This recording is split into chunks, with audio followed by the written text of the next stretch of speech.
So once you fully understand your target, you craft that messaging that really resonates with them, now it's time to deliver it.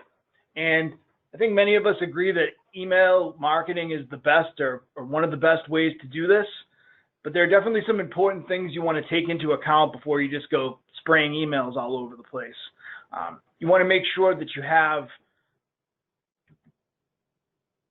a correct email address for everybody that you're reaching out to, all of your clients and prospects, and you want to do your best to deliver that at the right time, which we'll speak about in a few moments.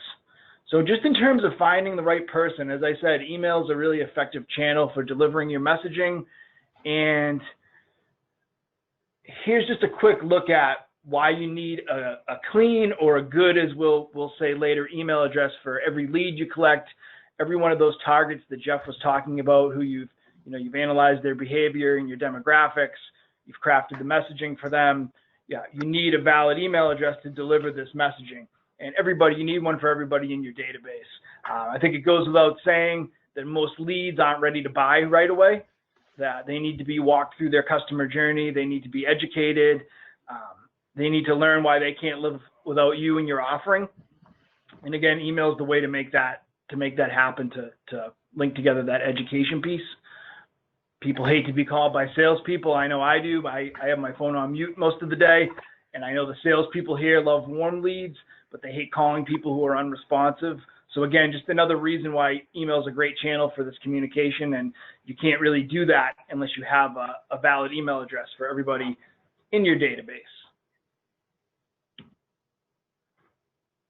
So here at FreshAddress, we use the term good email address all the time, clean email address all the time. And a couple of years ago at a conference, somebody said to us, well, what the heck is a good email address? You keep on saying this, just assuming that we know what you're talking about. So we put together this kind of high-level breakdown of what a good email address looks like. So the three parts are: it needs to be deliverable, it needs to be accurate, and it needs to be primary. So the first one is really simple. It's just, it doesn't bounce, right? The email address connects to an inbox, and that's kind of all we say here. It's just the first layer. The second layer is, again, it's accuracy. That means it actually identifies your customer or prospect. So that person, that truck driver that you identified, that you crafted the messaging towards, you want to make sure that you have Joe Truck Driver's email address, right? So it's not only deliverable, it not only reaches an inbox, it reaches the correct inbox. So it hits your intended target. It's not a bad email address. It's not a typo. It's not a bogus address. It's not a role account like a admin ad or a sales ad. It's not a spam trap address. It connects to the truck driver that you're trying to reach.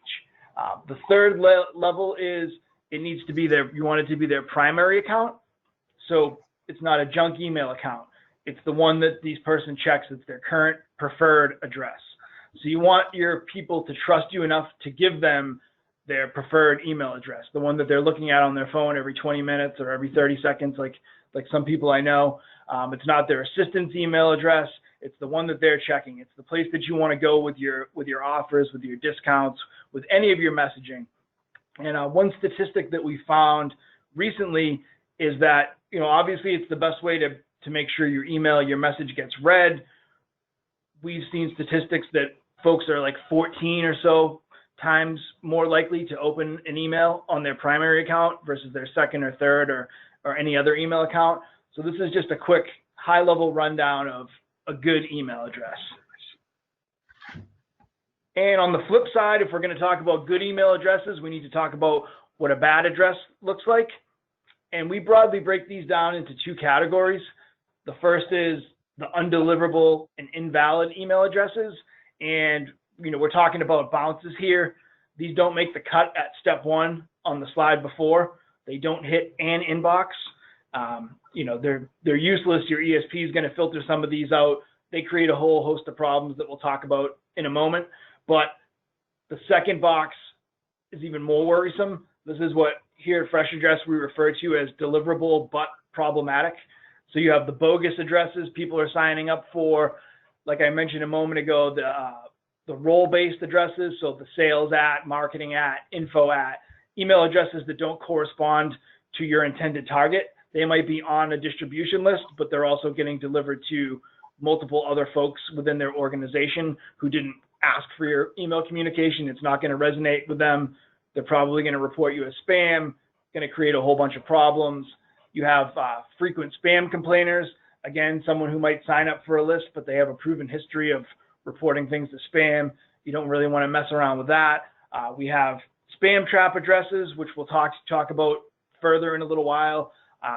These nasty things can shut down your whole email program. This time of year, that sounds awful. Any time of year, it's not good. And basically, whether you realize it or not, there's a price tag attached to every email address in your database. And as a marketer, your success really depends on how well you manage the quality of those addresses. It can definitely make or break your business. And once you get these bad addresses on your list, whether it's a bouncing email address that might seem somewhat harmless, whether it's a spam trap, frequent complainer, they cost you money in a number of ways.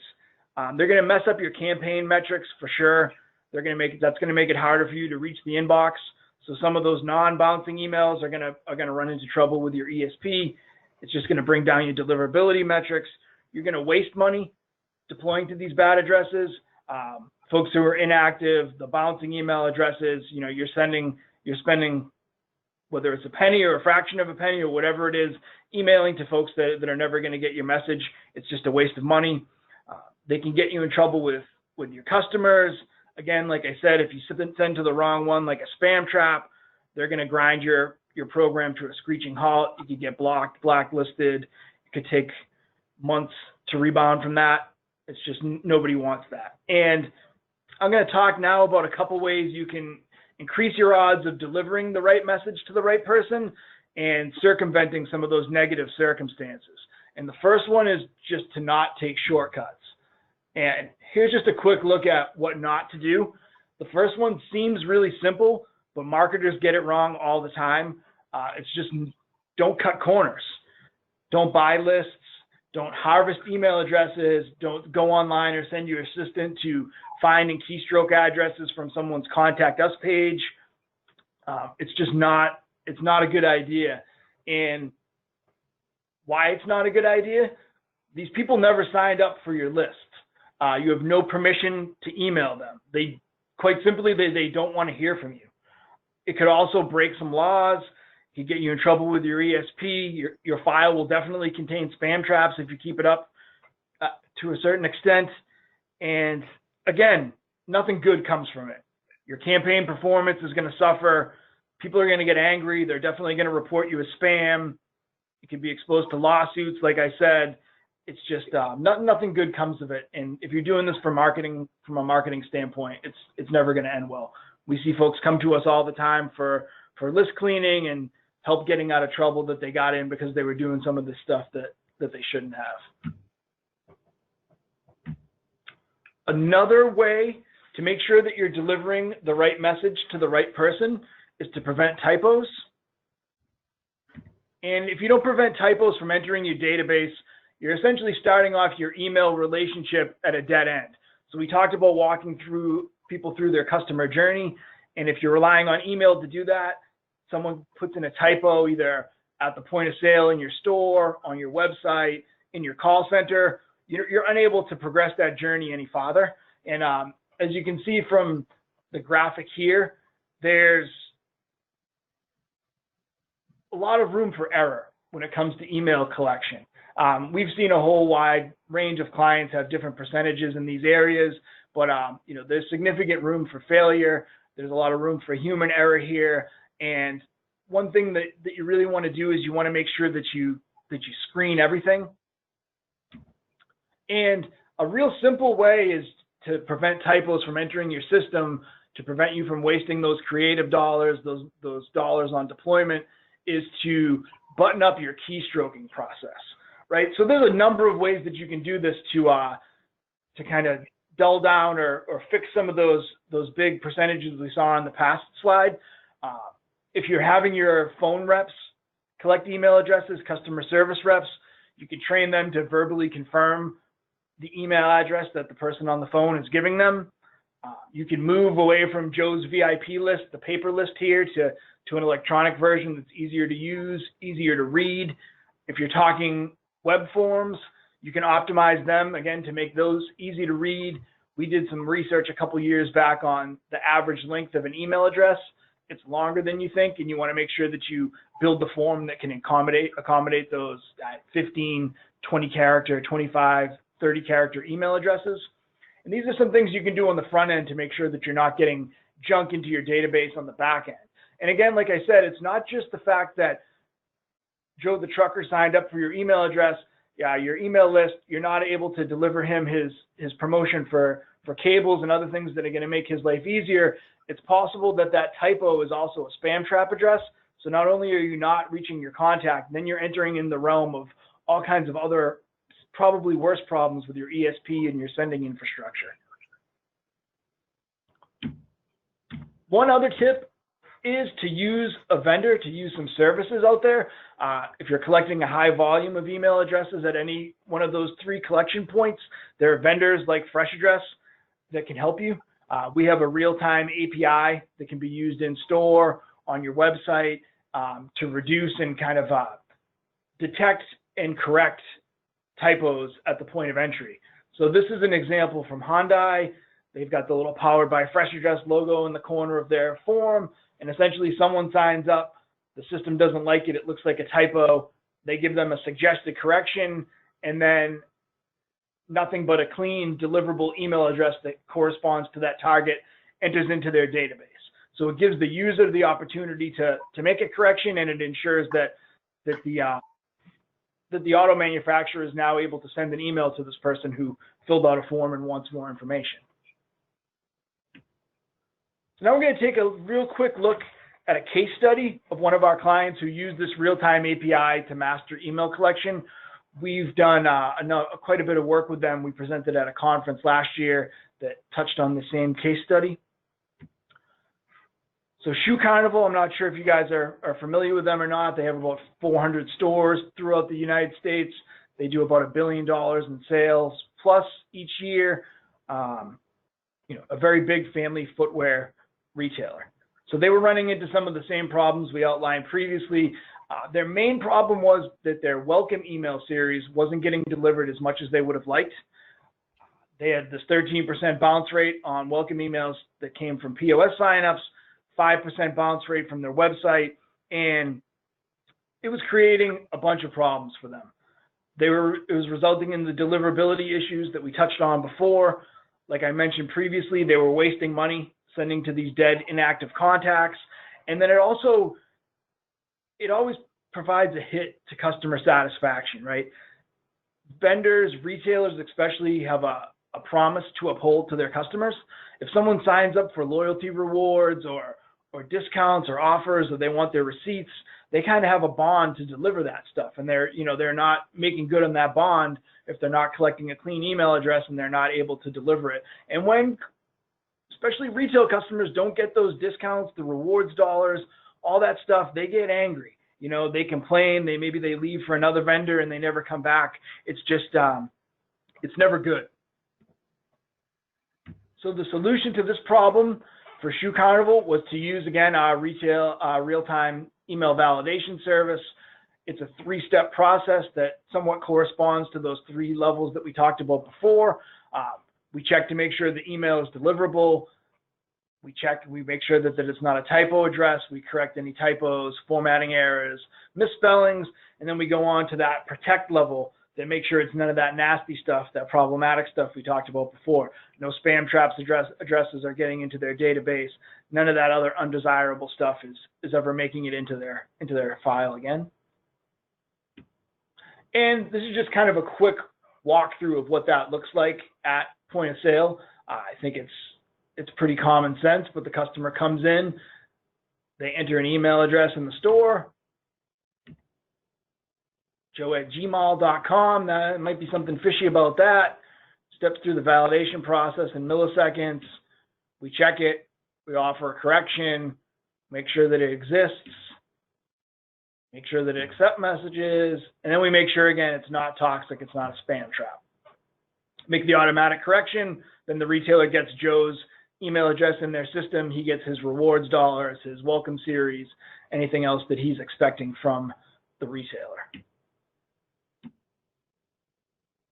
Again, just another breakdown of some potential errors that could come in through the system and how we correct them.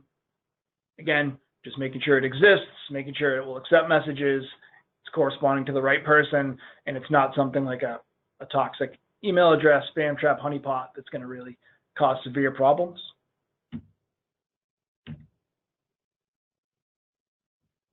And I think the results really speak for themselves here. They decimated those new entry error rates.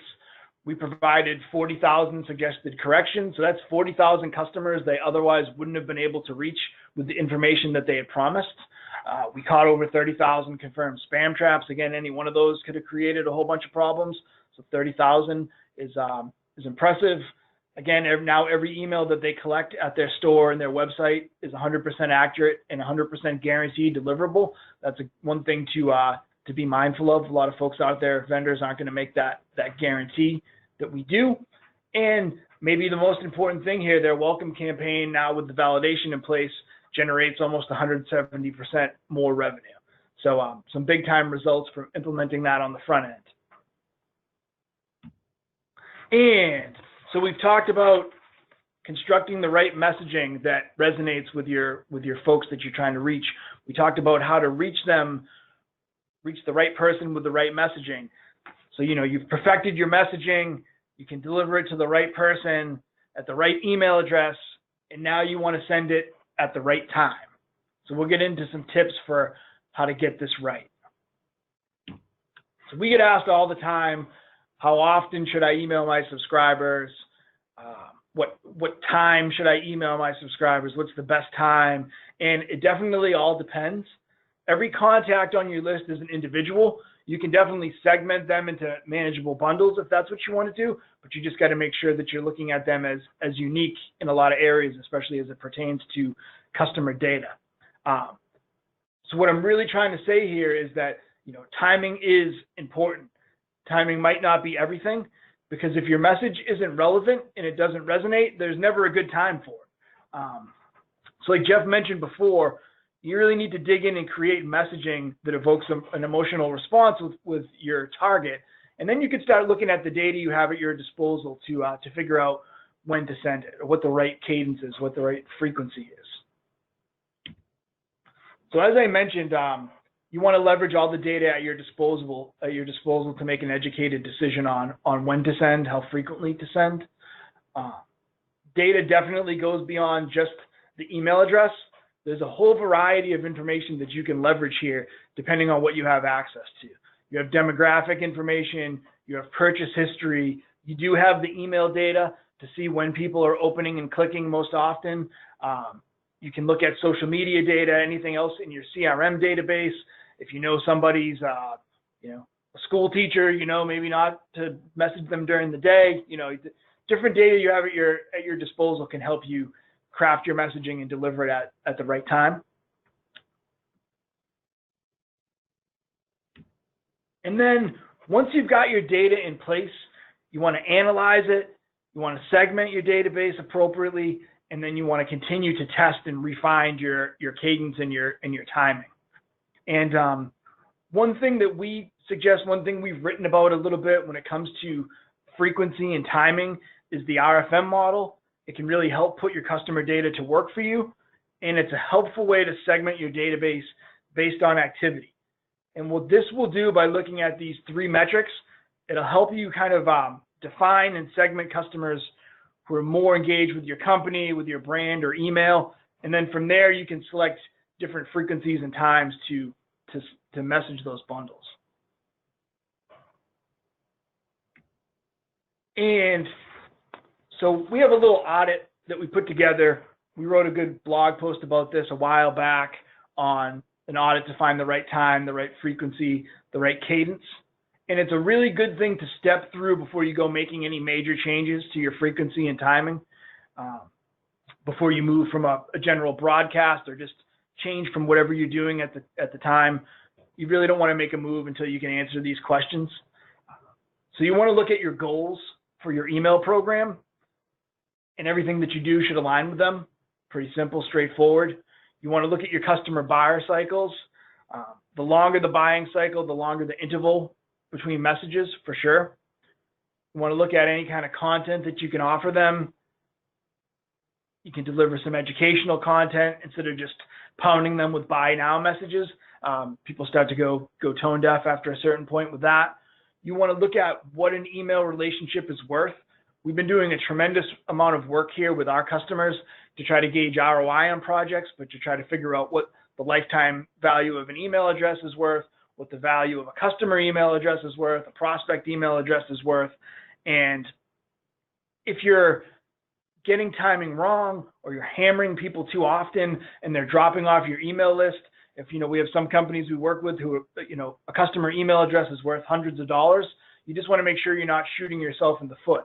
So once you value that email relationship, it can help you make an educated decision based on the timing and the frequency and the cadence. You don't want to be a copycat, but it's helpful to look at what your competitors do and see how they manage frequency, timing, cadence. We have a free tool called Email Creative Archive that's just a repository of emails from different brands. So you could sign up for a brand to do some competitive research. It'll show you, what the content of their emails, the code of their emails, the time that it goes out, and it's just another helpful way to get a grasp on what your competitors are doing.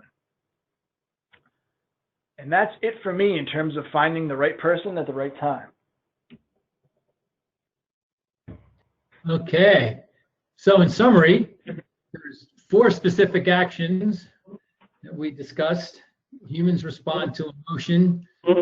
Explain our preferences. We know emotion drives our purchasing. And don't forget about the message. The message comes first, and then it gets delivered across all kinds of tactical deployment opportunities.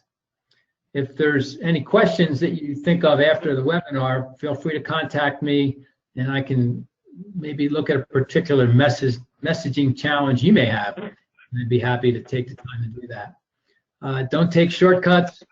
If you don't get the address integrity right, the rest of it doesn't matter. And of course, message first, deployment second. Great.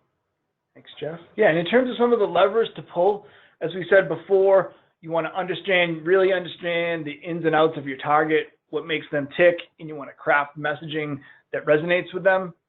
And then you want to make sure that you can connect with them via email at a cadence that works. And that pretty much encompasses those last 2 parts of my presentation. I think that's all we have for today. So let's see if there's any questions out there. I think you can type them in and we'll see them.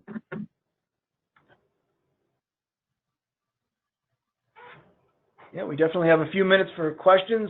I don't see any at the moment. Feel free to chime in now if you like, or you can email either of us after the session. We'll get back to you as quickly as we can.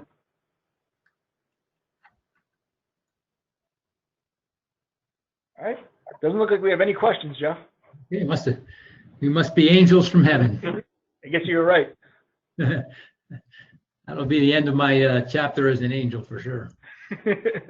Me too. All right. I guess that's going to do it for today. Thank you, everybody, for joining us. Again, you can reach out to either of us with any questions or for more information on either of our companies. Thanks a lot. All right. Thanks, everybody. Bye-bye.